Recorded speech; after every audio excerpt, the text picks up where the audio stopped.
Understanding the last frost date, a guide for gardeners.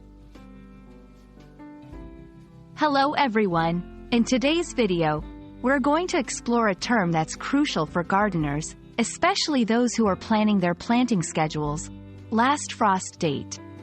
Understanding this term can make a big difference in the success of your garden. Let's dive in and learn about it together. The last frost date refers to the average date of the last spring frost in a particular area. It's important because it signals when it's generally safe to start planting frost-sensitive plants outdoors. This date varies depending on your geographical location. Knowing your area's last frost date helps you plan when to sow seeds and plant outdoors without the risk of cold weather damaging your plants. Understanding your local last frost date is crucial for gardeners for several reasons. 1. Prevents plant damage. Planting after the last frost date reduces the risk of your plants being harmed by sudden cold snaps. 2. Maximizes growing season. It helps in taking full advantage of the growing season, ensuring plants have enough time to grow and mature before the first fall frost. 3. Aids in planning.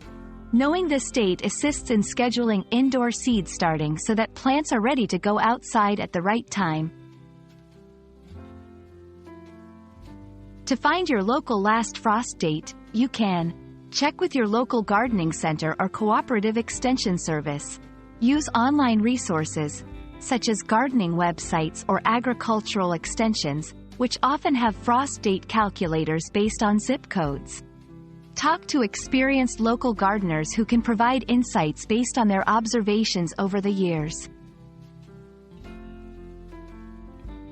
Weather can be unpredictable. Here are some tips for dealing with uncertainty around the last frost date. Be prepared for variations. Remember, the last frost date is an average, so there can be variations.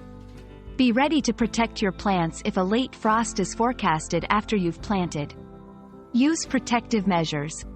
Consider using row covers, cold frames, or cloches to protect young plants if a frost is expected. Start indoors. For extra caution, start seeds indoors and only transplant them when you are confident that the risk of frost has passed. I hope this video has helped clarify what the last frost date is and why it's so important for your gardening endeavors. Remember, a little bit of planning around this date can make a significant difference in the health and yield of your garden. Happy gardening and see you in our next video.